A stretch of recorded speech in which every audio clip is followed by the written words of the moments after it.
Good morning.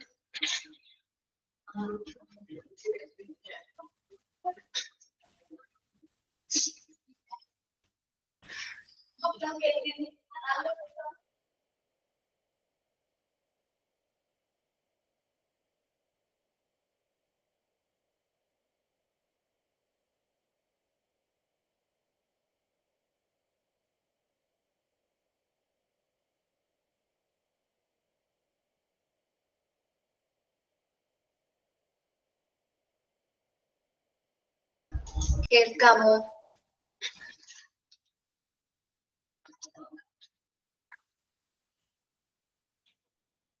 Okay.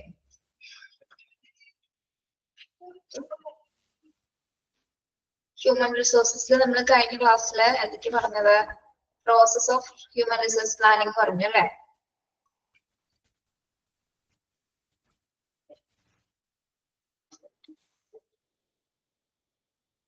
നോക്കാം. ഇനി അടുത്തത് man power plan components. Man power plan components.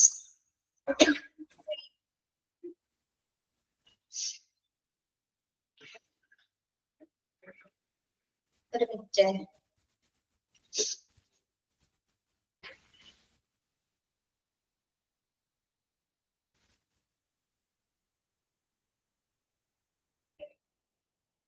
Okay, അപ്പൊ നമ്മള് മാൻ പവർ പ്ലാനിനെ എന്താണ് 3 കമ്പോണൻസ് ആയിട്ട് 3 ഘടകങ്ങളായിട്ടാണ് നമ്മൾ തരംതിരിച്ചിരിക്കുന്നത്. നോക്കൂ, എന്തൊക്കെയാണ്? The manpower plan can be broken down into 3 components.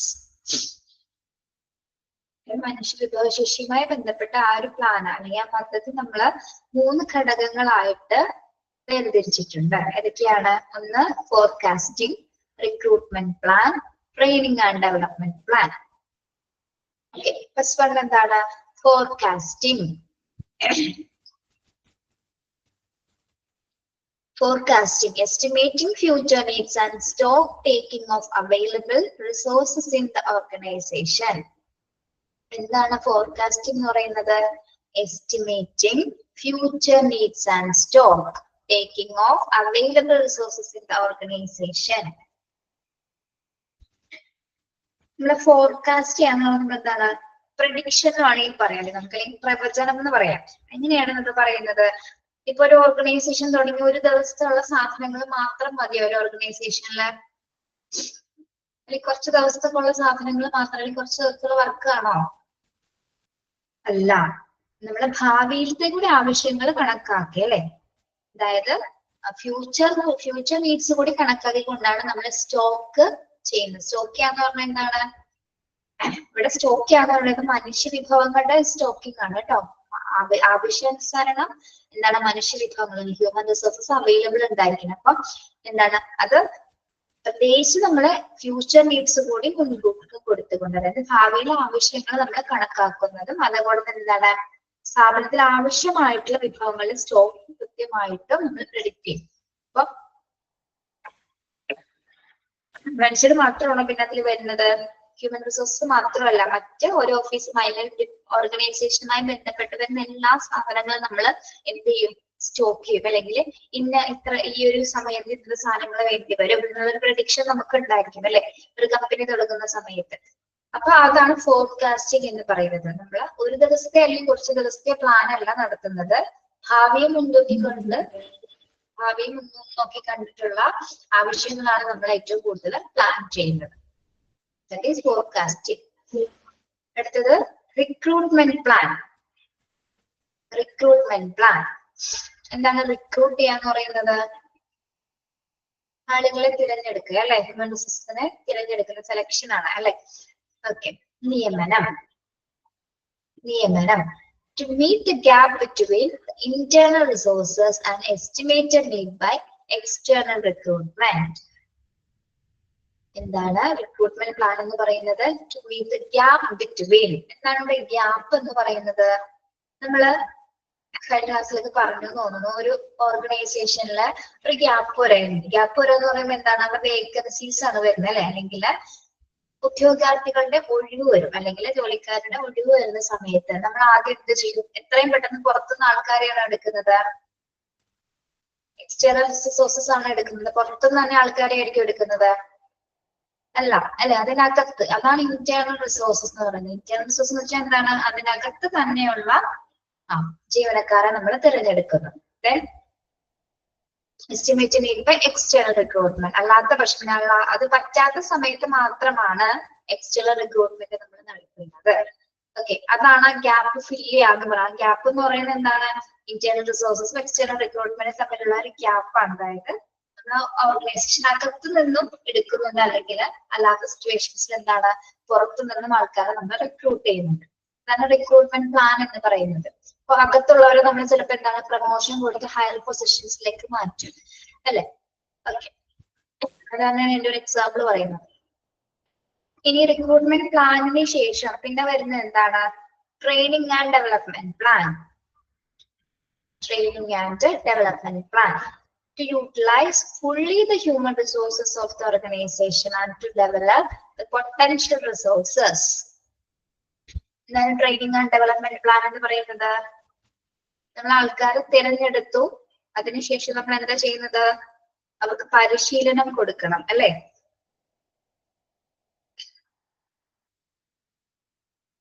ഇത് പരിശീലന വികസന പദ്ധതി എന്ന് നമുക്ക് അതിന് പറയാം. അതായത് ഒരു ഓർഗനൈസേഷന്റെ എല്ലാത്തരം മാനവ വിഭവശേഷി പൂർണ്ണമായി ഉപയോഗപ്പെടുത്തുന്ന രീതിയിൽ, അല്ലെങ്കിൽ എല്ലാ ഹ്യൂമൻ റിസോഴ്സിനെ പൂർണ്ണമായിട്ട് യൂട്ടിലൈസ് ചെയ്യുന്ന രീതിയിലുള്ള വിഭവങ്ങള് വികസിപ്പിക്കുക. അതായത് എത്രത്തോളം ഹ്യൂമൻ റിസോഴ്സസ് ഉണ്ടോ അവർക്ക് വേണ്ട പരിശീലനവും കൊടുക്കുക. അതിനോടൊപ്പം തന്നെ എന്താണ് അതിന്റെ പദ്ധതി വിപുലീകരിക്കുക. Okay, yes. പരിശീലനങ്ങൾ കൊടുത്താൽ മാത്രമേ ഒരു ഓർഗനൈസേഷൻ നല്ല രീതിയിൽ പ്രവർത്തിക്കാനായിട്ട് സാധിക്കുള്ളൂ, അല്ലെ? ബെനിഫിറ്റ്സ്, പ്രോഫിറ്റ് ഉണ്ടാവണമെങ്കിൽ അവിടെ വർക്ക് ചെയ്യുന്ന ആൾക്കാർക്ക് നല്ല രീതിയിലുള്ള പരിശീലനങ്ങൾ ലഭിച്ചിട്ടുണ്ടായിരിക്കണം. ഓക്കെ, നോക്കൂ, മാൻ പവർ പ്ലാനിന്റെ കമ്പോണൻസ് എന്ന് പറയുന്നത് 3 കമ്പോണൻസ് ആണ്. ഏതൊക്കെയാണ്? Forecasting, recruitment plan and training and development plan. Okay, നിങ്ങള് ഈ എക്സ്പ്ലനേഷൻ ഒന്നും പഠിക്കണ്ട കേട്ടോ, പേരുകൾ മാത്രം ഓർത്താൽ മതി. മാൻ പവർ പ്ലാൻ കമ്പോണൻസ് ഏതൊക്കെയാണ്? ഫോർകാസ്റ്റിംഗ്. ഫോർകാസ്റ്റിംഗ് എന്ന് വെച്ചാൽ പ്രഡിക്ഷൻ ആണ്, അല്ലെ? ഭാവി ആവശ്യങ്ങൾ, estimated future needs and stock. ഭാവിയിലുള്ള ആവശ്യങ്ങൾ, അതുപോലെ തന്നെ ആവശ്യത്തിനുള്ള റിസോഴ്സസുകളൊക്കെ നമ്മൾ സ്റ്റോക്ക് ചെയ്യുന്നത്, ഇതാണ് ഫോർകാസ്റ്റിംഗ് എന്ന് പറയുന്നത്. പിന്നെ റിക്രൂട്ട്മെന്റ് പ്ലാൻ എന്ന് പറയുന്നത് എന്താണ്? To meet the gap between internal resources and estimated need by external recruitment. അതായത് എന്താണ്? ആ ഒരു ഗ്യാപ്പ് ഫില്ല് ചെയ്യണം. നമ്മളൊരു ഓർഗനൈസേഷനകത്ത് ഏതെങ്കിലും എത്ര വേക്കൻസീസ് വരുന്ന റിസോഴ്സസിന് അവൈലബിലിറ്റി കുറവാണെങ്കിൽ ആ ഗ്യാപ്പ് ഫില്ല് ചെയ്യുന്നതിനായിട്ട്, അല്ലെങ്കിൽ നമ്മൾ ഇന്റേണൽ റിസോഴ്സസിൽ നിന്ന് അകത്ത് നിന്ന് ആൾക്കാരെ നിയമിക്കും. അല്ലാത്ത പക്ഷം എന്താണ്? പുറത്തു നിന്ന് ജീവനക്കാരെ നിയമിച്ചുകൊണ്ട് ആ ഗ്യാപ്പ് നമ്മൾ ഫില്ല് ചെയ്യുന്നു. Okay, then training and development plan. പരിശീലന വികസന പദ്ധതികൾ കൊടുത്ത് സ്ഥാപനത്തിന്റെ ഉള്ള ഹ്യൂമൻ റിസോഴ്സസിനെ എന്താണ് നല്ല രീതിയിൽ യൂട്ടിലൈസ് ചെയ്യുന്ന രീതിയിലുള്ള റിസോഴ്സസുകളൊക്കെ ഡെവലപ്പ് ചെയ്യുന്നു. ഓക്കെ, ഇതാണ് മാൻ പവർ പ്ലാൻ കമ്പോണൻസ് എന്ന് പറയുന്നത്. നന്നാണ് പഠിക്കുന്നത് കേട്ടോ, പേരുകൾ മനസ്സിലായത്? ഓക്കെ, നെക്സ്റ്റ് വരുന്നത് റിക്രൂട്ട്മെന്റ് ആണ്. റിക്രൂട്ട്മെന്റ്, നിയമനം. What is recruitment? Recruitment means the discovering of talented applicants for actual or expected organizational vacancies. ഇതാണ് recruiting എന്ന് പറയുന്നത്. Recruiting means discovering of talented applicants for actual or expected organizational vacancies. നമ്മൾ എന്തിനാണ് recruitment നടത്തുന്നത്? Talented ആപ്ലിക്കൻസിനെ സ്വീകരിക്കുന്നതിന്, അല്ലെങ്കിൽ കഴിവുള്ള അപേക്ഷകരെ കണ്ടെത്തുന്നതിന് വേണ്ടിയിട്ടാണ് നമ്മൾ റിക്രൂട്ട്മെന്റ് നടത്തുന്നത്, അല്ലെ? ഒരു ഓർഗനൈസേഷന് ഒഴിവ് വേക്കൻസീസ് വരുന്ന സമയത്ത് ആണ് നമ്മൾ എന്ത് ചെയ്യുന്നത്? ആപ്ലിക്കൻസിനെ സ്വീകരിക്കുന്നത്. അതായത് പ്രത്യേകിച്ച് talented applicants for actual or expected organisation vacancies. അതായത് കഴിവുള്ള അപേക്ഷകരെ മാത്രം കണ്ടെത്തുന്നതിനുള്ള ഒരു പ്രധാന പ്രക്രിയയാണ് എന്ത്? റിക്രൂട്ട്മെന്റ് എന്ന് പറയുന്നത്. ഓക്കെ,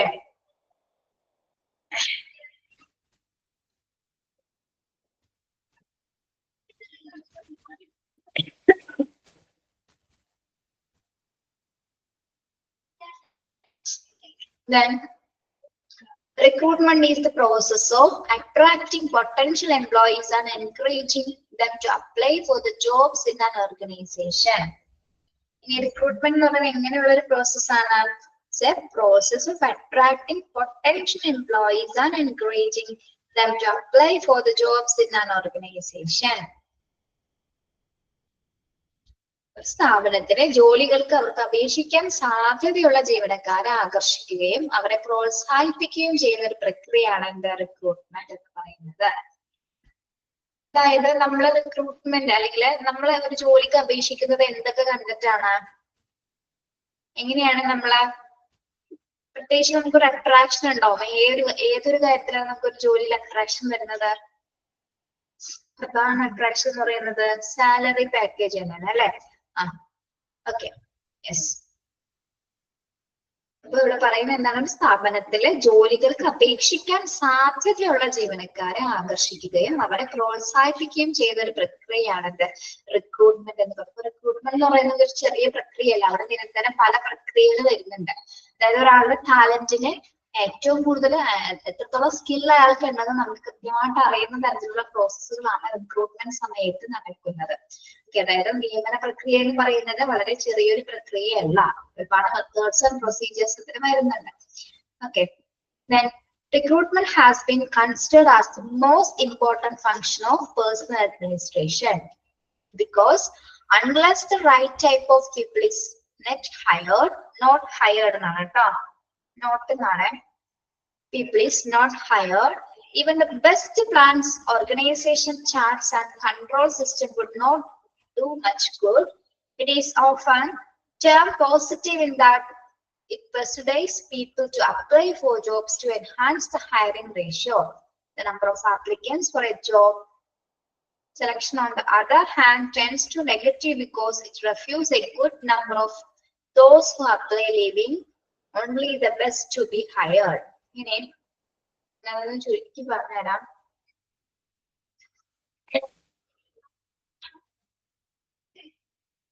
നമ്മൾ പറഞ്ഞു റിക്രൂട്ട്മെന്റ് എന്ന് പറയുന്നത് പ്രത്യേകിച്ച് ഒരു ഓർഗനൈസേഷനിലെ ഏറ്റവും വലിയൊരു പ്രക്രിയ തന്നെയാണ്.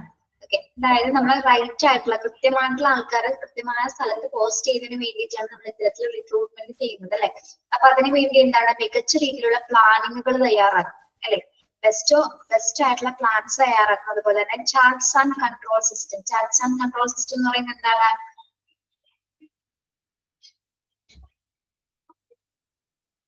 പ്രൊസീജിയേഴ്സ് ആണ് അല്ലെ? റിക്രൂട്ട്മെന്റ് പ്രൊസീജിയേഴ്സ് ഒക്കെ റിട്ടേൺ ഡോക്യുമെന്റ്സിൽ തയ്യാറാക്കപ്പെടുന്നത്. അത് എങ്ങനെയാണോ നിയമനം നടത്തേണ്ടത്, എങ്ങനെയാണ് ഒരു വ്യക്തിയെ തിരഞ്ഞെടുക്കേണ്ടത് എന്നതുമായി ബന്ധപ്പെട്ട കാര്യങ്ങളാണ് അതിൽ വരുന്നത്. പിന്നെ അത് പക്ഷെ എപ്പോഴും എന്താണ് ഗുണം ചെയ്യണമെന്നില്ല. അങ്ങനെയൊക്കെ റിട്ടേൺ ഫോമിൽ എഴുതിപ്പെട്ട് അല്ലെങ്കിൽ ഒരാളെ സെലക്ട് ചെയ്യാന്നുള്ളത് കുറച്ച് ഡിഫിക്കൽട്ട് ആയിട്ടുള്ള കാര്യമാണ്. It is often termed positive that persuades people to apply for jobs to enhance the hiring ratio. ഇനി നോക്കൂ, ഇനി ഇവിടെ നിയമന അനുപാതം എന്ന് പറയുന്നത് ഹയറിംഗ് റേഷ്യോ. എന്തായിരിക്കും നിയമന അനുപാതം എന്ന് പറയുന്നത്? ഹയറിംഗ് റേഷ്യോ എന്ന് പറയുന്നത് എന്താണ്? അതായത് ജോലി അപേക്ഷിക്കുന്നവരുടെ എണ്ണം വർദ്ധിപ്പിക്കുന്നതിന്, ജോലിക്ക് അപേക്ഷിക്കുന്ന ആൾക്കാരുടെ എണ്ണം വർദ്ധിപ്പിക്കുന്നതിന്, ജോലി അപേക്ഷിക്കാനുള്ള ആളുകളെ പ്രേരിപ്പിക്കുന്നതിനാണ് ഇതിനെ പോസിറ്റീവ് എന്നാണ്, പോസിറ്റീവ് തിരഞ്ഞെടുപ്പ് എന്നാണ് നമ്മൾ ഇതിനെ പറയുന്നത്. ഹയറിംഗ് റേഷ്യോ എന്ന് പറയാൻ കാരണം അല്ലെങ്കിൽ ഇതിനെ പോസിറ്റീവ് എന്ന് പറയുന്നത് എന്താണ്? ശ്രദ്ധിച്ചിരിക്കണം. ഇനി അങ്ങോട്ട് കുറച്ച് ബുദ്ധിമുട്ടാണ് പറഞ്ഞത് മനസ്സിലാക്കാൻ.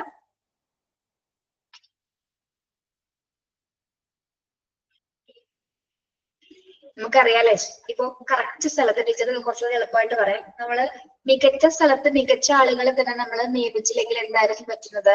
ആ ഓർഗനൈസേഷൻ അച്ചീവ് ചെയ്യാനായിട്ട് സാധിക്കില്ല, അവർക്ക് നല്ല പെർഫോമൻസ് അവിടെ കാഴ്ചവെക്കാനായിട്ട് സാധിക്കില്ല അല്ലെ? അപ്പൊ നമ്മൾ ശരിയായ ആൾക്കാരെ തിരഞ്ഞെടുക്കാൻ വേണ്ടിയിട്ടാണ് നമ്മൾ റിക്രൂട്ട്മെന്റ് നടത്തുന്നത് അല്ലെ? ഇത് പേഴ്സണൽ അഡ്മിനിസ്ട്രേഷനിലെ ഏറ്റവും പ്രധാനപ്പെട്ട ഒരു പ്രവർത്തനത്തിൽ വരുന്നതാണ് എന്ത്? റിക്രൂട്ട്മെന്റ് എന്ന് പറയുന്നത്. അതായത് ആളുകളെ നമ്മളെ ജോലിക്ക് അപേക്ഷിക്കാൻ പ്രേരിപ്പിക്കുന്നതിന് ഇതിന് പലപ്പോഴും പോസിറ്റീവ് എന്നാണ് വിളിക്കുന്നത്. നമ്മള് ഇപ്പൊ നമ്മൾ ഈ സാലറി പാക്കേജസ് ഒക്കെ കൊടുക്കുമ്പോൾ അവർക്ക് ഒരു പ്രേരണയാണ് കൊടുക്കുന്നത്. ആൾക്കാർ അപ്ലൈ ചെയ്യാൻ വേണ്ടിയിട്ട് കൊടുക്കുമ്പോൾ ഒരുപാട് പേര് അപ്ലൈ ചെയ്യാൻ ഒരുപാട് ആൾക്കാർ അപ്ലൈ ചെയ്യുന്നതിനെയാണ് നമ്മള് ജെൻഡാസ് പോസിറ്റീവ് എന്ന് പറയുന്നത്. അതായത് പോസിറ്റീവ് എന്ന് പറയുമ്പോൾ എന്താണ്, നമ്മളത് നെഗറ്റീവ് ഫീലിംഗ് അല്ല പറയുന്നത്. ഒരുപാട് പേര് അട്രാക്ഷൻ മൂലം ആ ജോലിയിലേക്ക് അപ്ലൈ ചെയ്യുന്നുണ്ട്. Okay, that is positive. അതിനെയാണ് അവിടെ പോസിറ്റീവ് എന്ന് സൂചിപ്പിക്കുന്നത്. യെസ്. ഇനി നിയമന അനുപാതം വർദ്ധിപ്പിക്കുക അല്ലെ, ഹയറിംഗ് റേഷ്യോ കൂട്ടുക എന്നുള്ളതാണ് ഒരു ഓർഗനൈസേഷനെ സംബന്ധിച്ചിടത്തോളം ഒരു ഡിഫിക്കൽട്ട് ആയിട്ടുള്ള പ്രോസസ് എന്ന് പറയുന്നത്. ഹയറിംഗ് റേഷ്യോ കൂട്ടുക എന്ന് പറഞ്ഞാൽ എന്താണ്, അതായത് ഒരു ജോലിക്ക് അപേക്ഷിക്കുന്നവരുടെ എണ്ണം എങ്ങനെയായിരിക്കണം, നമ്മളൊരു ഇന്റർവ്യൂവിന് വിളിക്കുന്ന സമയത്ത് നിങ്ങൾ ഇപ്പോ 2 പേര് മാത്രമാണ് ഇന്റർവ്യൂവിന് പോകുന്നത്. നമ്മുടെ ഇന്റർവ്യൂവിന് ചെന്ന് കഴിയുമ്പോൾ എത്ര പേരെ ഇന്റർവ്യൂവിൽ കാണാൻ പറ്റും? എത്ര പേരെ കാണാൻ പറ്റും? ഒരു ചിലപ്പോ 5 ഒഴിവിന് ചിലപ്പോ ഒരു 10,000 പേര് അല്ലെങ്കിൽ 3,000 പേരെങ്കിലും വന്നിട്ടുണ്ടാവും അല്ലേ? Okay, yes. അപ്പൊ അതായത് നിയമനാനുപാതം വർദ്ധിക്കാന്ന് പറയുന്നതിന് അല്ലെങ്കിൽ റേഷ്യോ കൂട്ടാന്ന് പറയുന്നത് എന്താണ്, അതായത് ഒരു ജോലിക്ക് അപേക്ഷിക്കുന്നവരുടെ എണ്ണം എങ്ങനെയായിരിക്കണം,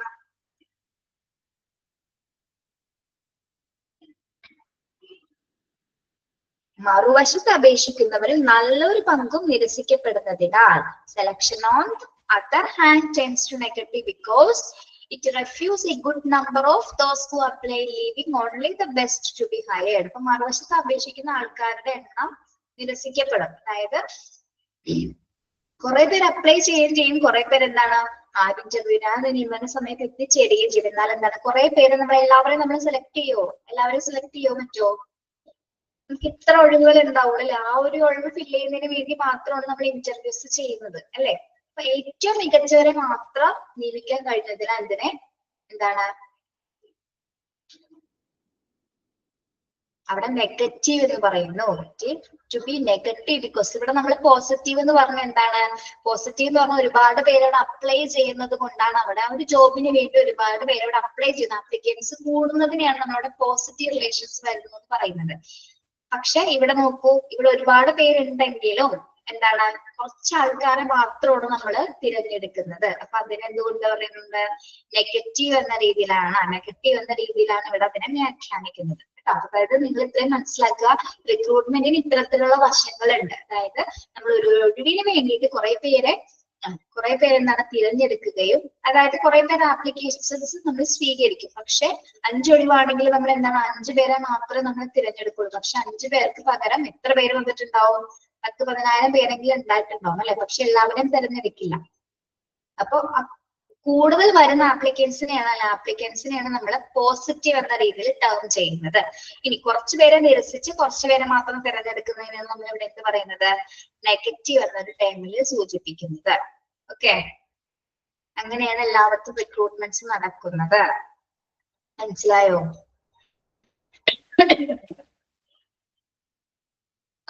കാര്യം മനസ്സിലായല്ലോ നിങ്ങൾക്ക്? നമ്മളിനി ഇത് തലക്ക് മുന്നേ ആലോചിക്കുന്നുണ്ട്, ഇതിന്റെ ഉള്ളിൽ നിന്ന് ഒന്നും ഒരു ചോദ്യവും വരാൻ പോകുന്നില്ല. എന്താണ് റിക്രൂട്ട്മെന്റ് എന്ന് മാത്രം പഠിച്ചു വെക്കാം കേട്ടോ. ഫസ്റ്റ് പോയിന്റ് പഠിച്ചു വെക്കാം. Recruiting means the discovering of talented applicants for actual or expected organization vacancies. അത് മാത്രം പഠിക്കാം കേട്ടോ.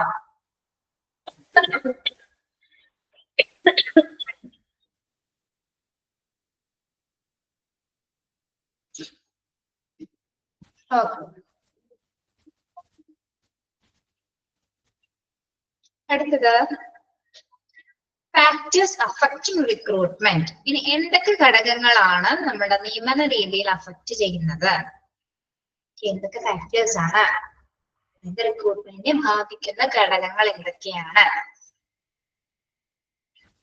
കുറച്ച് ഘടകങ്ങൾ വരുന്നുണ്ട്. ഒന്ന്, the size of the organization, condition of the employment in the community where the organization is located, result of past recruiting efforts and working atmosphere, growth rate of organization, the level of seasonality operations and the future expansion, cultural, economic and the legal factors, etc. അപ്പൊ ഒരു നിയമന രീതിയെ ബാധിക്കുന്ന കുറെ ഘടകങ്ങൾ ഇവിടെ പറയുന്നുണ്ട്. ഒന്ന് എന്തൊക്കെയാണ്? ഒന്ന് അതിന്റെ വലിപ്പം, സ്ഥാപനത്തിന്റെ വലിപ്പം അല്ലെ, ഓർഗനൈസേഷന്റെ സൈസ്. അതെങ്ങനെ റിക്രൂട്ട്മെന്റിനെ ബാധിക്കുന്നു? ഇതെങ്ങനെ നമ്മൾ പറയും?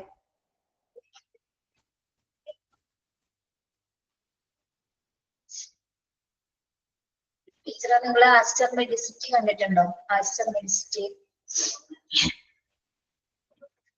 അസ്റ്റർ മെഡിസിറ്റിയുടെ തൊട്ടടുത്ത് തന്നെ വേറൊരു ചെറിയൊരു ഹോസ്പിറ്റൽ ഉണ്ട്. അപ്പൊ ഏറ്റവും കൂടുതൽ റിക്രൂട്ട്മെന്റ് വരുന്നത് ആ ചെറിയ ഹോസ്പിറ്റലായിരിക്കോ ആസ്റ്ററിലായിരിക്കോ? ആസ്റ്ററിലായിരിക്കും അല്ലേ? അപ്പൊ എന്തുകൊണ്ടാണ് അത് ഏറ്റവും കൂടുതൽ റിക്രൂട്ട്മെന്റ് വരാൻ കാരണം? സൈസ് ഓഫ് ദ ഓർഗനൈസേഷൻ അല്ലെ? ഹോസ്പിറ്റലിന്റെ വലുപ്പം അനുസരിച്ചിട്ട് അവിടെ നിയമനങ്ങൾ അപ്ലിക്കേഷൻസിനാണെങ്കിൽ ഒരുപാട് ഉദ്യോഗാർത്ഥികൾ അവിടെ അപ്ലൈ ചെയ്യും അല്ലെ? അല്ലെങ്കിൽ അവിടെ എന്താണ് റിക്രൂട്ട്മെന്റ് ചെയ്യപ്പെടും. ഓരോ ഡിപ്പാർട്ട്മെന്റ്സിന് വേണ്ടിയിട്ട് എന്താണ് അവിടെ റിക്രൂട്ട്മെന്റ് ചെയ്യപ്പെടും. ഓക്കെ, അവിടെ എന്താണ് കൂടുതൽ സൈസ് കൂടുതലായതുകൊണ്ട് ഓപ്പർച്യൂണിറ്റീസ് കൂടുതലായിരിക്കും, അവസരങ്ങൾ കൂടുതലുള്ളതാണ്. അപ്പൊ അതുകൊണ്ട് തന്നെ എന്താണ് റിക്രൂട്ട്മെന്റിനെ അഫക്ട് ചെയ്യുന്ന ആദ്യത്തെ ഫാക്ടർ എന്ന് പറയുന്നത് എന്താണ്? ഒരു ഓർഗനൈസേഷന്റെ വലുപ്പമാണ്, സൈസ് ഓഫ് ദ ഓർഗനൈസേഷൻ ആണ്. ഓക്കെ, അടുത്തത് conditions of the employment in the community where organisation is located. എന്താണ് conditions of the employment in the community where the organisation is located? പിന്നെ നിങ്ങൾ ഇപ്പൊ നമ്മൾ ആസ്റ്റർ പറഞ്ഞിട്ട് അത് തന്നെ പറയാം. ആസ്റ്റർ സ്ഥിതി ചെയ്യുന്ന പ്ലേസ് കണ്ടിട്ടുണ്ടോ? ആ ഏരിയ കണ്ടിട്ടുണ്ടോ? നല്ലൊരു കൺവീനിയന്റ് ആയിട്ടുള്ള ഒരു പ്ലേസ് ആണ് അല്ലെ? കാണാൻ നല്ല ഭംഗിയുള്ള ഒരു സ്ഥലമാണ്. ആൾക്കാർക്ക് എത്രയും പെട്ടെന്ന് എത്തിച്ചേരാൻ പറ്റുന്ന പ്ലേസസ് ആണ്. ഓക്കെ, അപ്പൊ ഒരു ഓർഗനൈസേഷൻ സ്ഥിതി ചെയ്യുന്ന സാഹചര്യങ്ങൾ അല്ലെങ്കിൽ ആ ഹോസ്പിറ്റലിന്റെ വലിപ്പം പോലെ തന്നെ അതിന്റെ ചുറ്റുപാട് എങ്ങനെയാണ്, അതിന്റെ വർക്കിംഗ് കണ്ടീഷൻസ്, അവിടെ വർക്ക് ചെയ്യുമ്പോൾ ഉണ്ടാവുന്ന നമുക്ക് എന്തൊക്കെ തരത്തിലുള്ള ബെനിഫിറ്റ്സ് ഉണ്ടാവില്ല, നമുക്ക് അവിടെ ഫ്രീ ആയിട്ട് വർക്ക് ചെയ്യാൻ സാധിക്കും. അല്ലെങ്കിൽ ആ ഒരു ലൊക്കേഷൻ ഏറ്റവും പ്രധാനമാണ്. നമ്മളെല്ലാവരും നോക്കില്ലെങ്കിൽ നമ്മള് ഒരു ജോലിക്ക് പോകുമ്പോൾ ഏറ്റവും ബുദ്ധിമുട്ടുള്ള ഒരു സ്ഥലത്ത് പോകുമ്പോൾ എന്തൊക്കെ ബുദ്ധിമുട്ടുകൾ നമുക്ക് ഉണ്ടാവാറുണ്ട് അല്ലെ? ചിലപ്പോൾ യാത്ര തകരാറുള്ള, അല്ലെങ്കിൽ യാത്ര എത്തിച്ചേരാനുള്ള ബുദ്ധിമുട്ടുകൾ, അല്ലെങ്കിൽ ട്രാൻസ്പോർട്ടേഷൻ സൗകര്യങ്ങളുടെ കുറവ്, അല്ലെങ്കിൽ മറ്റെന്തെങ്കിലും കാരണങ്ങൾ, അല്ലെങ്കിൽ ആ ഏരിയ മോശമായിരിക്കാം. അങ്ങനെയൊക്കെയാണ് നമുക്ക് ജോലിക്ക് തുടരാനായിട്ട് ബുദ്ധിമുട്ടാണ്. പ്രത്യേകിച്ച് ഒരു ആൾക്കാർ ഒരു ജോലിക്ക് വേണ്ടി അപേക്ഷിക്കുന്ന സമയത്ത് എന്താണ് പ്രത്യേകിച്ച് ഈ ഒരു കണ്ടീഷൻസ് കൂടി നമ്മൾ ആ ലൊക്കേഷൻ കൂടി ഒന്ന് നോക്കാറുണ്ട് അല്ലെ? ആ സ്ഥാപനം സ്ഥിതി ചെയ്യുന്ന സാഹചര്യങ്ങൾ എങ്ങനെയൊക്കെയാണെന്ന് കൂടി നോക്കിയിട്ടാണ് നമ്മൾ എന്ത് ചെയ്യാറ്? അവിടെ അപ്ലിക്കേഷൻസ് കൊടുക്കാറ്. അപ്പൊ റിക്രൂട്ട്മെന്റിനെ ബാധിക്കുന്ന മറ്റൊരു ഘടകമാണ്, അല്ലെങ്കിൽ ഫാക്ടർ ആണ് എന്ത്? അവിടുത്തെ വർക്കിംഗ് കണ്ടീഷൻ അല്ലെ ഓർഗനൈസേഷന്റെ ലൊക്കേഷൻ എന്ന് പറയുന്നത്. ഓക്കെ,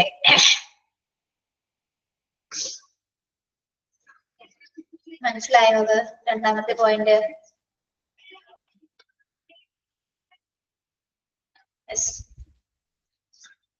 അടുത്തത് the result of past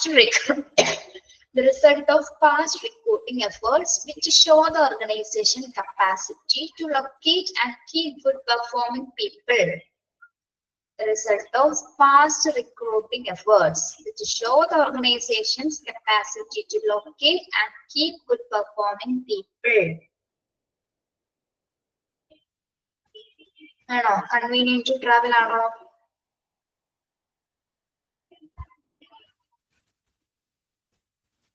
നിലവിലെ സ്റ്റാഫുകളുടെ വർക്ക് അല്ലെ? ഇപ്പൊ ആ ജോലി ചെയ്യുന്ന സ്ഥലത്ത് വർക്ക് ചെയ്യുന്ന ആൾക്കാരും എങ്ങനെയായിരിക്കണം? മികച്ച പ്രകടനം കാഴ്ചവെക്കുന്നതല്ലേ?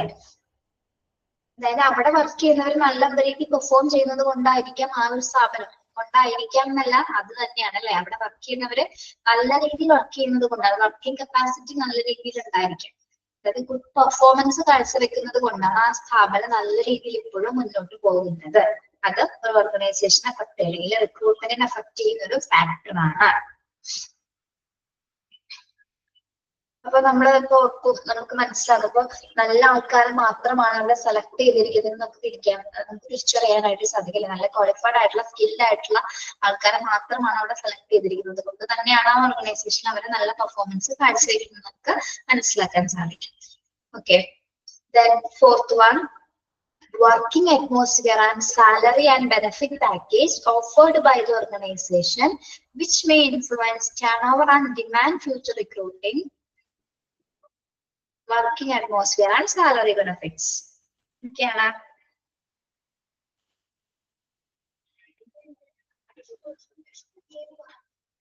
റിക്രൂട്ട്മെന്റ് നമ്മൾ അറിയാം അല്ലെ? സാലറി പാക്കേജസ് ആണ് നമ്മൾ ഏറ്റവും കൂടുതൽ ആദ്യം ശ്രദ്ധിക്കുന്നത്. എത്ര സാലറി ഉണ്ടെങ്കിലും നമ്മൾ ചില സമയത്ത് സാലറി കൂടുതലാണെങ്കിൽ മറ്റു കാര്യങ്ങളൊന്നും ചിലപ്പോൾ നമ്മൾ നോക്കില്ല, വർക്കിംഗ് കണ്ടീഷൻസ് ഒന്നും നോക്കില്ല. യെസ്, നമ്മൾ വർക്ക് ചെയ്യുന്ന സ്ഥലത്തെ അറ്റ്മോസ്ഫിയറോ നമ്മുടെ നല്ലൊരു സാലറി ആണെങ്കിൽ എല്ലാവരും എന്താണ് ആ ജോലി ആകർഷിക്കും അല്ലെ. അപ്പൊ നമുക്ക് താല്പര്യം ഉണ്ടായിരിക്കും അതിൽ അപ്ലൈ ചെയ്യാനായിട്ട്. വർക്കിംഗ് അറ്റ്മോസ്ഫിയറും സാലറിയും ഏറ്റവും ഇമ്പോർട്ടന്റ് ആയ ഒരു കാര്യം. ഇപ്പൊ അവർ ആദ്യം ജോലിക്ക് തന്നെ നമ്മളുടെ ഒരു പാക്കേജ് പറയും, എത്രത്തോളം പാക്കേജസ് ഉണ്ടാവും അതിനനുസരിച്ചിട്ടായിരിക്കും നമ്മളത് തീരുമാനിക്കുന്നത്. പിന്നെ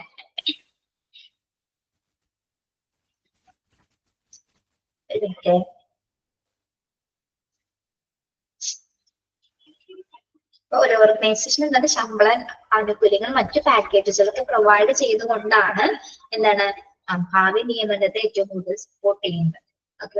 റിക്രൂട്ട്മെന്റിനെ സംബന്ധിച്ചിടത്തോളം എന്താണ് ഇത്തരത്തിലുള്ള സാലറി പാക്കേജസ് അല്ലെങ്കിൽ ബെനഫിറ്റ്സ് അല്ലെങ്കിൽ വർക്കിംഗ് അറ്റ്മോസ്ഫിയർ അഫക്ട് ചെയ്യുന്ന ഒരു ഫാക്ടർ തന്നെയാണ്. Growth rate of organisation. Growth with എന്ന് നിങ്ങളുടെ ടെക്സ്റ്റിൽ ഉണ്ടോ? Growth with rate of organisation ഉണ്ടോ? അങ്ങനെ ഉണ്ടെങ്കിൽ വിത്ത് എന്നുള്ളത് വെട്ടിക്കളയാട്ടോ. ഉണ്ട്, വെട്ടിക്കളയോ. ഗ്രോത്ത് റേറ്റ് ഓഫ് ഓർഗനൈസേഷൻ എന്താണ്? ഗ്രോത്ത് റേറ്റ് ഓഫ് ഓർഗനൈസേഷൻ എന്ന് പറയുന്നത്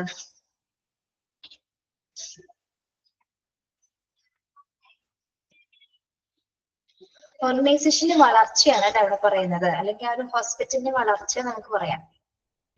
നല്ല അഭിപ്രായം. ഗ്രോത്ത് എന്ന് പറയുമ്പോൾ എന്താണ്? നമ്മള് പാസ്റ്റ് അല്ലെങ്കിൽ പ്രസന്റ് പാസ്റ്റ് ഡാറ്റസ് ഒക്കെ എടുത്തു നോക്കുന്ന സമയത്ത് അല്ലെങ്കിൽ കഴിഞ്ഞ വർഷങ്ങളൊക്കെ എടുത്തു നോക്കുന്ന സമയത്ത് എന്താണ് മികച്ച രീതിയിലുള്ള പ്രകടനമാണോ അല്ലെങ്കിൽ ഗ്രോത്ത് ഉണ്ടോ സ്ഥാപനത്തിന് അല്ലെ, നല്ല രീതിയിൽ വളർച്ചയുള്ള സ്ഥാപനമാണെന്ന് നോക്കുന്നുണ്ട് അല്ലെ. അത് ഏറ്റവും കൂടുതൽ നമ്മൾ അഫക്ട് ചെയ്യുന്നതാണ്. റിക്രൂട്ട്മെന്റ് സമയത്ത് നമുക്കത് മനസ്സിലാവും, നല്ല സ്ഥാപനത്തിൽ മാത്രമേ നമ്മൾ എന്താണ് അപ്ലൈ ചെയ്യുള്ളൂ അല്ലെ. അതായത് പ്രീവിയസ് ആയിട്ടുള്ള പീരീഡിൽ നിന്നും ഈ പ്രസന്റ് പീരീഡിലേക്ക് എത്രത്തോളം വളർച്ച ആ സ്ഥാപനത്തിൽ ഉണ്ടായെന്നുള്ളത് അത് റിക്രൂട്ട്മെന്റിനെ ബാധിക്കുന്ന മറ്റൊരു ഘടകമാണ്.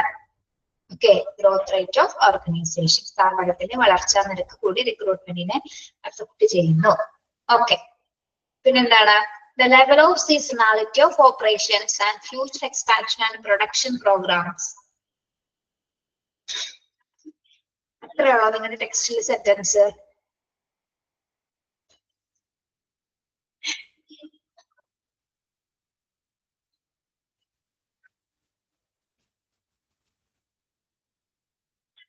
Yes, yes and programmers and okay. നോക്കൂ, എന്താണ് ലെവൽ ഓഫ് സീസണാലിറ്റി എന്ന് പറയുന്നത്? ലെവൽ ഓഫ് സീസണാലിറ്റി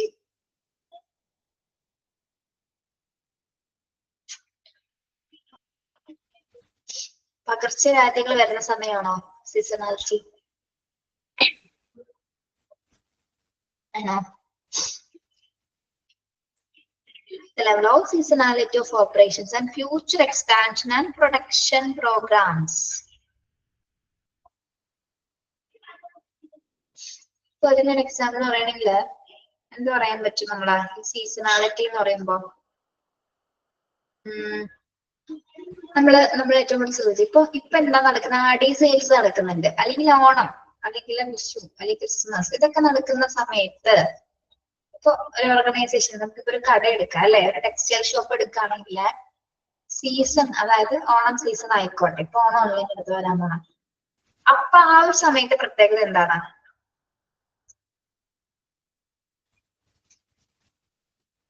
എന്താണ് പ്രത്യേകത? ആ ഒരു ഓർഗനൈസേഷന് സെയിൽസ് കൂടും അല്ലെ.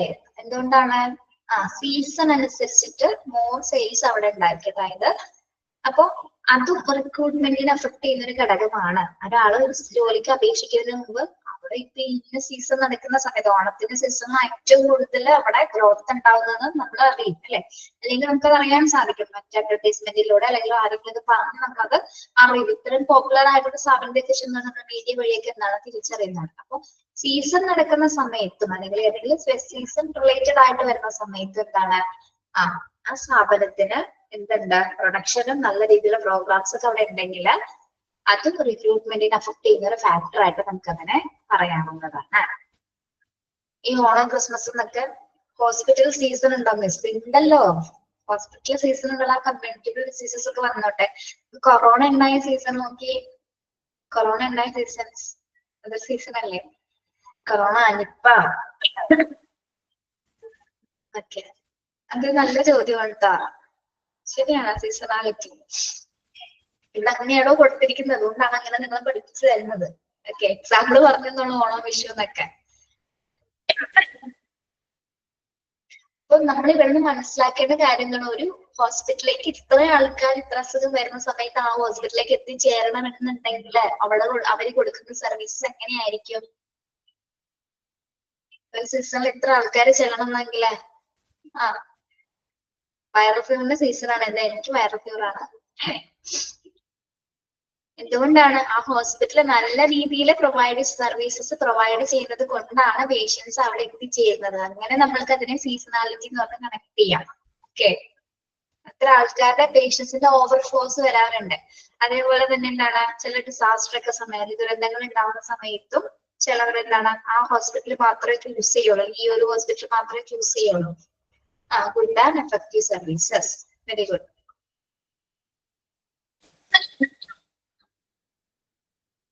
ഓക്കെ, പിന്നെ അടുത്ത ഫാക്ടർ എന്താണ്? Smart stream all miss are not well. ആണോ? എല്ലാവരും ഇങ്ങനെ ചമച്ചുകൊണ്ടിരിക്കുകയാണോ?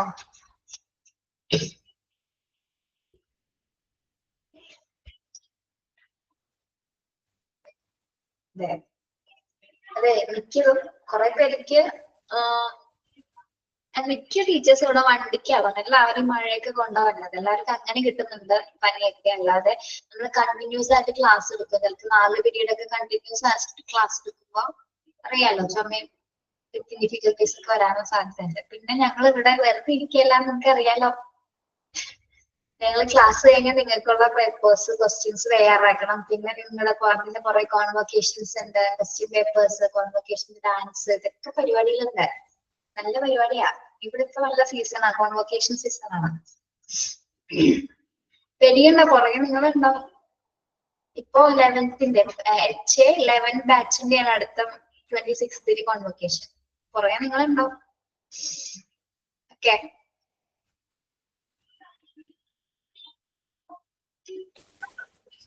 Cultural, economic and legal factors etcetera. അടുത്ത റിക്രൂട്ട്മെന്റിനെ അഫക്ട് ചെയ്യുന്ന ഫാക്ടേഴ്സ് എന്തൊക്കെയാണ്?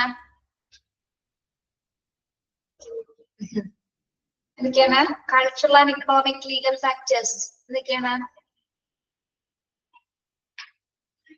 ഒരു നിയമന രീതിയിൽ ഇതെല്ലാം ബാധിക്കുന്നുണ്ടോ? എങ്ങനെയായിരിക്കും അത്?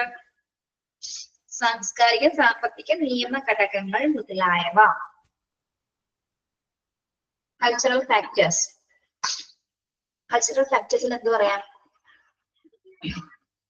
നല്ല ഹെറിറ്റേജ് അല്ലെങ്കിൽ നല്ല ട്രഡീഷണൽ ആയിട്ടുള്ള ഹോസ്പിറ്റൽസ് ഉണ്ടായിരിക്കും, അല്ലെങ്കിൽ എന്താ പറയാ, നല്ല പാരമ്പര്യങ്ങളുള്ള ഹോസ്പിറ്റൽസ്, നല്ല സർവീസസ് പ്രൊവൈഡ് ചെയ്യുന്ന, അല്ലെങ്കിൽ നമ്മൾ ഇത്രയും വർഷം നമ്മൾ പറയാറില്ല, ഇത്ര വർഷം വർക്കിംഗ് എക്സ്പീരിയൻസ് ഉള്ള, അല്ലെങ്കിൽ ഇത്ര വർഷം സേവനങ്ങൾ കൊടുക്കുന്ന ഹോസ്പിറ്റൽസ് ഉണ്ടായിരിക്കും. ആയുർവേദ ഹോസ്പിറ്റലൊക്കെ പറയാം. ട്രഡീഷണൽ ആയിട്ടുള്ള ഹോസ്പിറ്റലൊക്കെ എന്താണ്, ഒരു ഹെറിറ്റേജ് ഉണ്ട്, അല്ലെങ്കിൽ അവർക്കൊരു സാംസ്കാരികതയുണ്ട് അല്ലെ? ഓക്കെ, അപ്പൊ അങ്ങനെ അട്രാക്ട് ചെയ്യുന്ന ആൾക്കാരുണ്ടാവും. ഓക്കെ, അതേപോലെ തന്നെ നമ്മുടെ കോട്ടക്കൽ ആയുർവേദശാല, അല്ലെങ്കിൽ അങ്ങനെയുള്ളതൊക്കെ ഏറ്റവും പേര് കേട്ട ആയുർവേദശാലകളിൽ പ്രധാനപ്പെട്ടതാണ് അല്ലെ? അതേപോലെ തന്നെ എന്താണ്, ഇനി എക്കണോമിക് ഫാക്ടേഴ്സ് എന്ന് പറയുമ്പോൾ എന്തൊക്കെയാണ്? അത്യാവശ്യം സ്റ്റാൻഡേർഡ് ഉള്ള സ്ഥാപനങ്ങൾ ഉണ്ടാവും അല്ലെ? ഫിനാൻഷ്യലി ഒക്കെയാണ്, അവിടെ വേറെ ലയബിലിറ്റീസ് അല്ലെങ്കിൽ മറ്റ് ഗാർഡൻസ് ഒന്നും ഇല്ലാത്ത തരത്തിലുള്ള സ്ഥാപനങ്ങൾ ഉണ്ടാവും. അങ്ങനെയുള്ള ഫാക്ടേഴ്സും നമ്മൾ അഫക്ട് ചെയ്യാറുണ്ട്. അല്ലെങ്കിൽ ഏറ്റവും പൊട്ടിപ്പൊളിഞ്ഞ ഒരു സ്ഥാപനത്തിൽ നമ്മൾ ആരെങ്കിലും ജോലിക്ക് പോകും ഇല്ല. ഇനി ലീഗൽ ഫാക്ടേഴ്സ്. എന്താണ് ലീഗൽ ഫാക്ടേഴ്സ്?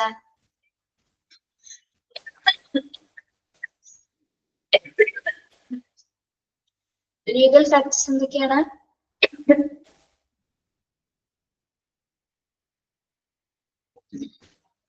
റിക്രൂട്ട്മെന്റിനെ അഫക്ട് ചെയ്യുന്നത് കേസാണോ legal factors?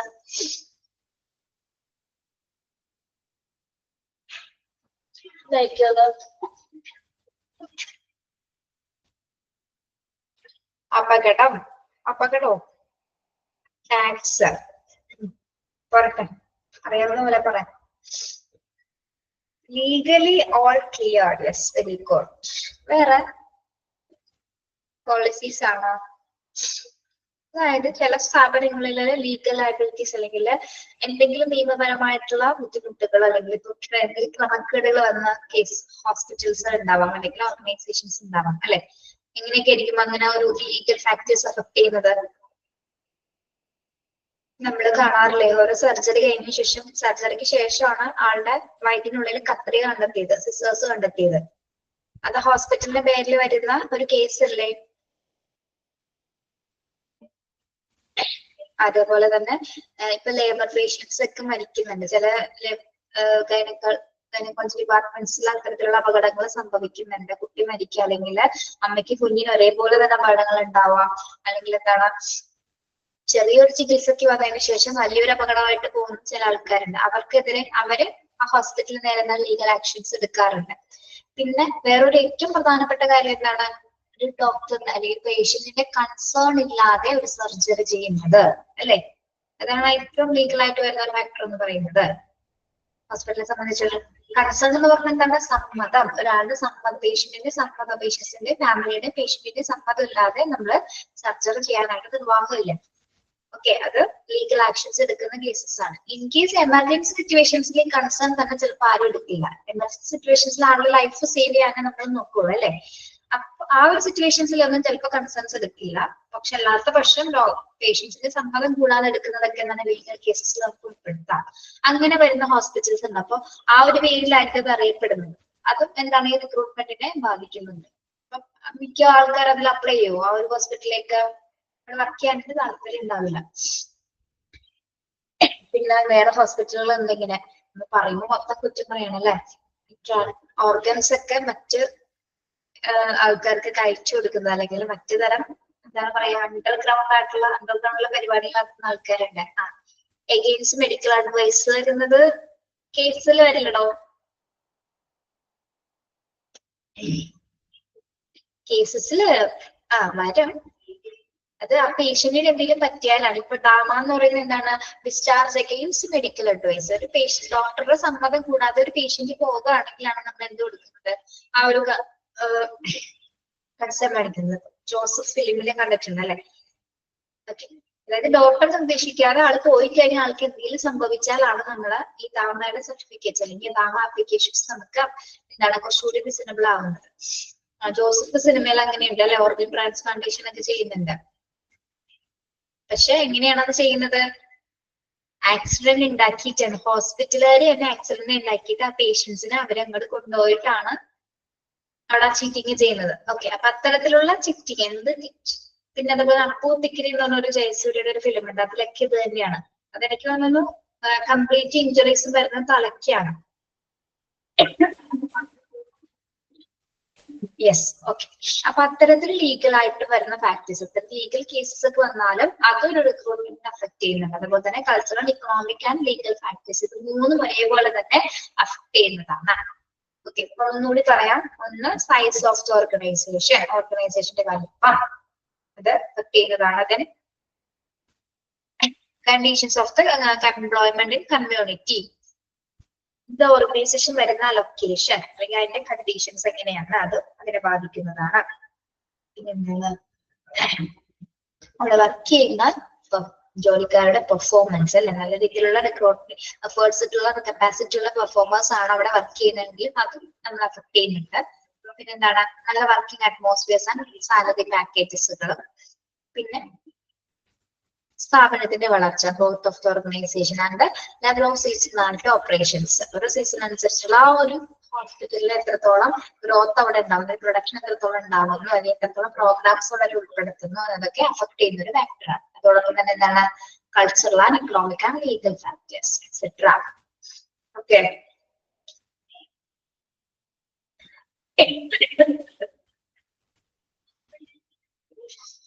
Okay.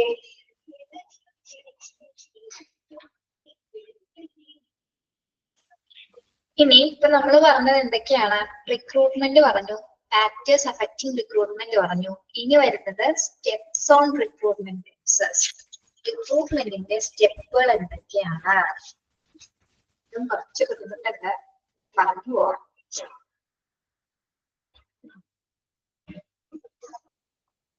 Okay, personal recruitment process consist of 5 elements. അപ്പൊ നിങ്ങൾ പഠിക്കേണ്ട എന്താണ്? 5 elements മാത്രം പഠിക്കുക. എക്സ്പ്ലനേഷൻസ് പഠിക്കേണ്ടതല്ല, അറിഞ്ഞിരിക്കണം.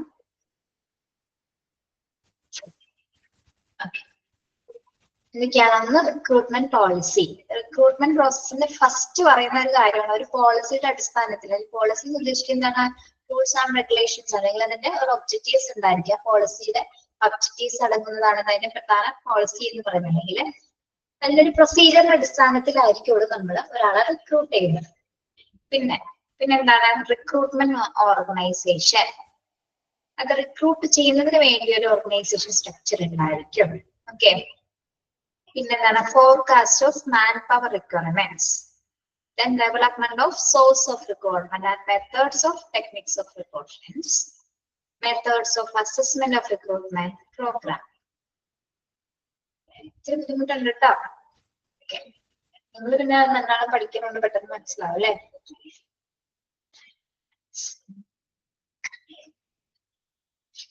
ഓക്കെ, നമ്മൾ മനസ്സിലാക്കേണ്ട എന്താണ്? പേഴ്സണൽ റിക്രൂട്ട്മെന്റ് പ്രക്രിയയിൽ 5 ഘടകങ്ങൾ ഉൾപ്പെടുന്നു. ഏതൊക്കെയാണ്? ഒന്ന്, ഫസ്റ്റ് വൺ എന്താണ്? Recruitment policy. എന്താണ് recruitment policy? Recruitment policy is a declaration on how you hire. It defines your company's preferred hiring practices and encourages consistency with your employee recruiting process. എന്താണ് recruitment policy എന്ന് പറയുന്നത്? അത് declaration ആണ് അല്ലെ?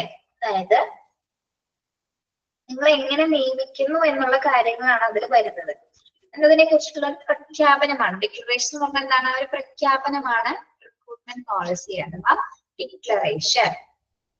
ഒരാളെ എങ്ങനെ നമ്മൾ നിയമിക്കുന്നത്. അപ്പൊ അതിന്റെ ഉള്ളിൽ എന്താണ് ഒരുപാട് കാര്യങ്ങൾ രേഖപ്പെടുത്തിയിട്ടുണ്ടാവും. പ്രധാനമായിട്ട് എന്താണ്?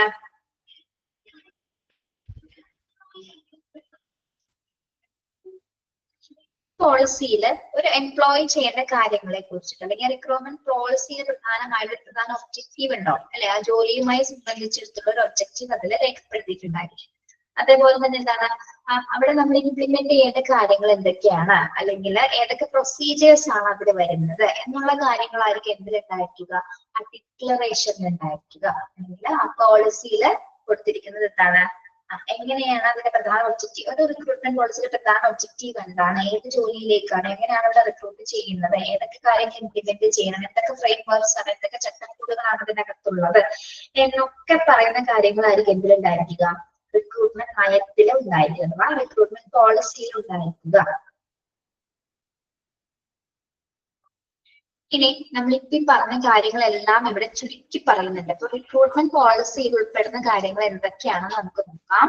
It is a broad sense a recruitment policy sense involve a commitment by the employer to such general principles. അപ്പൊ ഈ റിക്രൂട്ട്മെന്റ് പോളിസിയിൽ അല്ലെങ്കിൽ റിക്രൂട്ട്മെന്റ് നയത്തിൽ ഉൾപ്പെടുന്ന പ്രധാനപ്പെട്ട പൊതു തത്വങ്ങൾ എന്തൊക്കെയാണ്, പ്രിൻസിപ്പിൾസ് എന്തൊക്കെയാണ്? നിങ്ങൾ ഈ 4 പ്രിൻസിപ്പിൾസ് ആണ് ഏറ്റവും ഇമ്പോർട്ടന്റ് ആയിട്ട് പഠിക്കുന്നത് കേട്ടോ.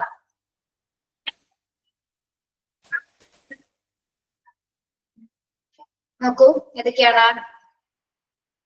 To select and employ the best qualified person for each job, to employ the best and most promising of those hired, to offer favorable opportunities for lifetime working careers, and to provide programmers and facilities for personal growth on the job. നോക്കൂ, first principle എന്താണ്? To select and employ the best qualified persons for each job. എന്താണ്? ഓരോ ജോലിക്കും എന്താണ്? മികച്ച യോഗ്യതയുള്ളവരെ തിരഞ്ഞെടുക്കുക. അതാണ് recruitment പോളിസിയിൽ വരുന്ന ഫസ്റ്റ് പ്രിൻസിപ്പിൾ. ഇതാണ് to select and employ the best qualified person for each job. ഇതാണ് ഓരോ ജോലിക്കും ഏറ്റവും അനുയോജ്യമായിട്ടുള്ള ഏറ്റവും യോഗ്യതയുള്ള വ്യക്തികളെ തിരഞ്ഞെടുത്ത് നിയമിക്കുക.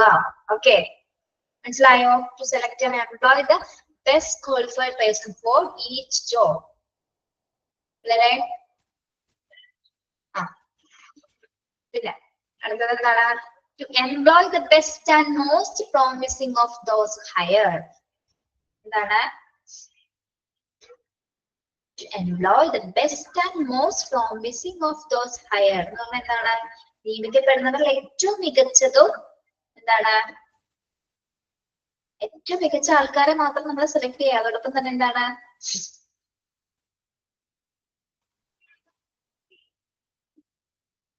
to employ the best and most promising of those hired. എന്താണ് promising of those hired എന്ന് പറയുന്നത്?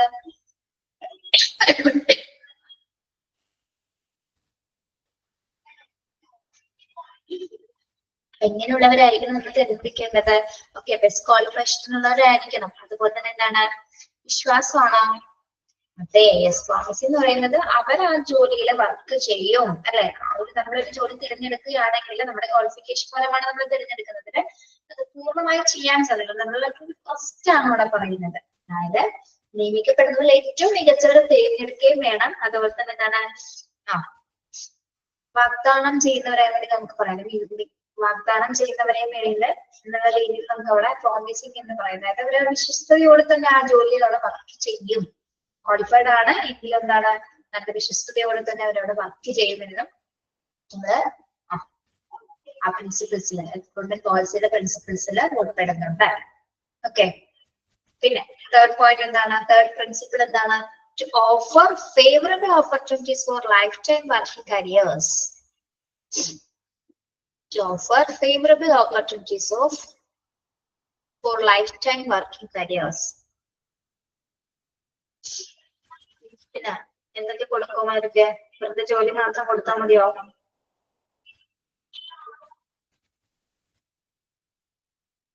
ഒക്കെ ലൈഫ് ടൈം ജോലിക്ക് എന്താണ് ഫേവറബിൾ ആയിട്ടുള്ള ഓപ്പർച്യൂണിറ്റീസുകള് പ്രൊവൈഡ് ചെയ്യുന്നു. അതായത് വെറുതെ ഒരു ജോലി മാത്രമല്ല കൊടുക്കുന്നത്, അവിടെ എന്തൊക്കെ വരുന്നുണ്ട്?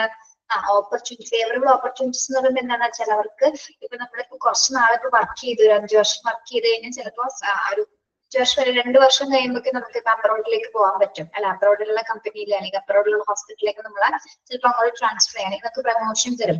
അതൊക്കെ എന്താണ്? നമുക്ക് ലൈഫ് ടൈം അച്ചീവ്മെന്റ്സ് ആണ് അതൊക്കെ, അല്ലെ? അതൊക്കെ അവസരങ്ങളാണ്. അതുപോലെ തന്നെ സാലറിയിൽ എന്താണ്? നമ്മുടെ സാലറിയിൽ വ്യതിയാനങ്ങൾ വരും, വ്യത്യാസങ്ങൾ വരും, പ്രൊമോഷൻസ് വരും, ട്രാൻസ്ഫേഴ്സ് വരും. ഇതൊക്കെ എന്താണ്? നമ്മുടെ ഓപ്പർച്യൂണിറ്റീസ് ആണ്. ഗുഡ് സാലറീസ് ഉണ്ടാവും, നല്ല അക്കോമഡേഷൻസ് ഉണ്ടാവും, നല്ല പോസ്റ്റ് സെലക്ഷനൊക്കെ മാറാൻ സാധിക്കും. അപ്പൊ അതും റിക്രൂട്ട്മെന്റ് പോളിസീസിൽ ഉൾപ്പെടുന്ന ഒരു പ്രിൻസിപ്പിൾ ആണ്. എന്താ? To offer favourable opportunities for life time working careers. നമ്മൾ റിക്രൂട്ട് ചെയ്യുന്ന സമയത്ത് അല്ലെങ്കിൽ നമ്മൾ ആ ഒരു പോസ്റ്റ് ഇതിന്റെ റിക്രൂട്ടിന്റെ ടൈമിൽ ഇതെല്ലാം അവർക്ക് കൃത്യമായിട്ട് അറിയാൻ പറ്റില്ല. ഇത്ര ബെനിഫിറ്റ്സുകൾ ഉണ്ടായി, ഇത്ര ഓപ്പർച്യൂണിറ്റീസ് ആ കമ്പനി പ്രൊവൈഡ് ചെയ്യുന്നുണ്ട്, അതൊക്കെ അറിഞ്ഞിട്ടായിരിക്കും നമ്മൾ അതിൽ അപ്ലൈ ചെയ്യുന്നത്, അല്ലെ? Okay, the last principle, to provide programmers and facilities for personal growth on the job. Last one എന്താണ്? To provide programmers and facilities for personal growth on the job.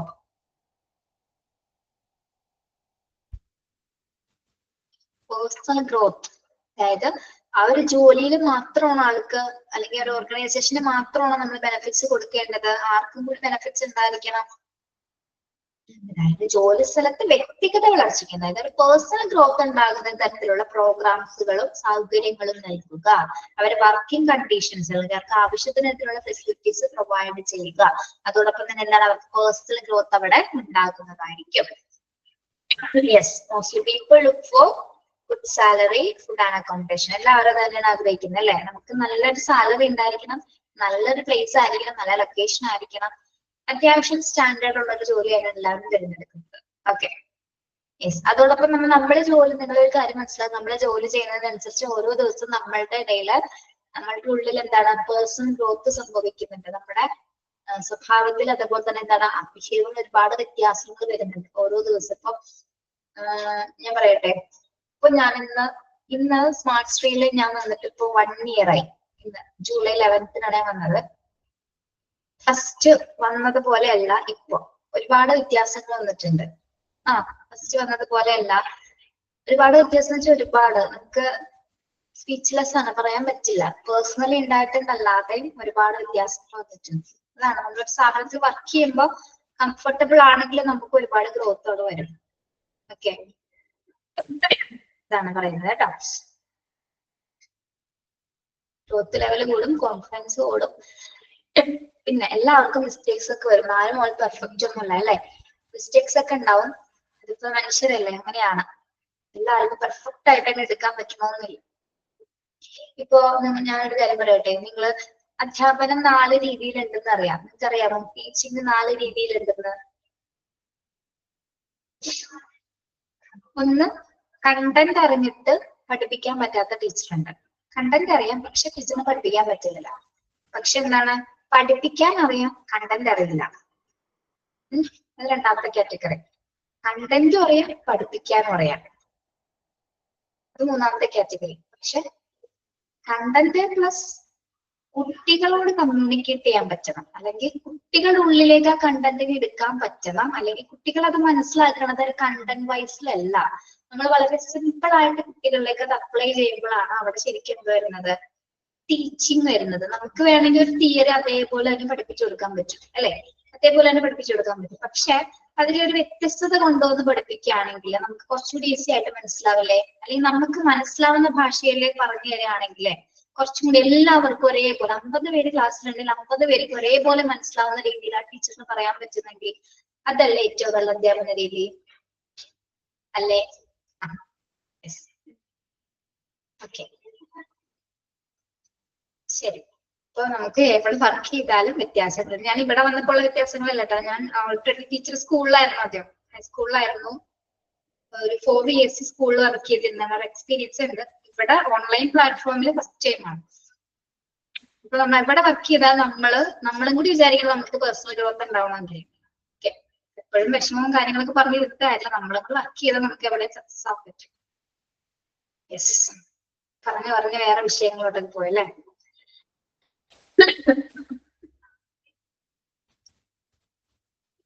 ഇവിടെ വരെ എടുക്കുന്നുണ്ട് കേട്ടോ, പറ്റുന്നില്ല. സ്റ്റെപ്സ് ഓൺ റിക്രൂട്ട്മെന്റ് പ്രോസസ്സിലെ policies മാത്രം നമ്മൾ പറഞ്ഞിട്ടുള്ളൂ കേട്ടോ. റിക്രൂട്ട്മെന്റ് പോളിസി അതൊന്ന് വായിച്ചേക്കണം. Okay, thank you. ലെഫ്റ്റ് ആയിക്കോളൂ കേട്ടോ. Thank you, have a nice day.